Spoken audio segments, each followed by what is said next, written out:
راستوں پر نشانیاں وہی لوگ چھوڑتے ہیں جنہیں پیچھے رہ جانے والوں سے ملنے کی خواہش ہو۔ نرم دل لوگ جلدی رو پڑتے ہیں، جلدی روٹھ جاتے ہیں اور جلدی مان جاتے ہیں۔ سنا ہے اللہ کو ایسے لوگ بہت پسند ہیں۔ الفاظ کی چوٹ جسم کی چوٹ سے زیادہ گہری ہوتی ہے۔ کبھی کبھی چپ رہنا شکایت کرنے سے زیادہ بہتر ہے۔ جب کوئی سمجھ نہ رہا ہو، خاموش ہو جانا بہتر ہے، کیونکہ بحث باتوں کو بگاڑ دیتی ہے۔ جو رات کے بعد صبح اور گرمی کے بعد ٹھنڈ دیتا ہے، وہی خدا پریشانی کے بعد خوشیاں بھی دے گا۔ حضرت علی رضی اللہ عنہ نے فرمایا، ہمیشہ زندگی میں ایسے لوگوں کو پسند کرو جن کا دل چہرے سے زیادہ خوبصورت ہو۔ یہ دنیا بہت خوبصورت اور پرامن ہو سکتی ہے اگر ہر انسان دوسرے انسان کو زندگی گزارنے کا وہی حق دے جو وہ اپنے لیے چاہتا ہے۔ برے سلوک کا بہترین جواب اچھا سلوک، اور جہالت کا بہترین جواب خاموشی ہے۔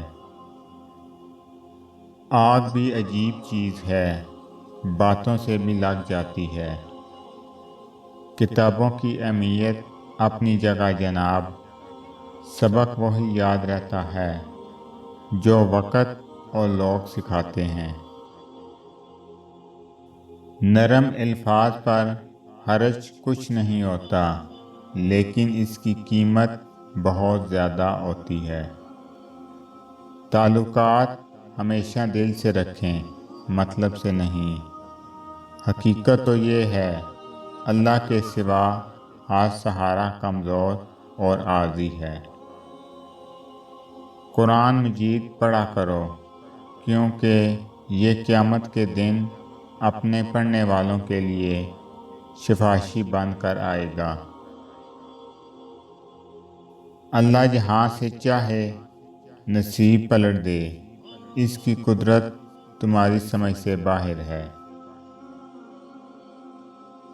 لوگ کبھی نہ کبھی قدموں میں آ ہی جاتے ہیں، لیکن تب پھر وہ بات نہیں رہتی۔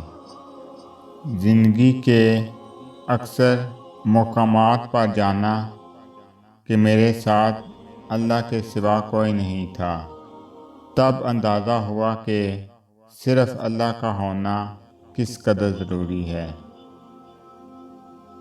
چلنے والے دو پیروں میں کتنا فرق ہے، ایک آگے اور ایک پیچھے، مگر نہ تو آگے والے کو غرور اور نہ پیچھے والے کی توہین،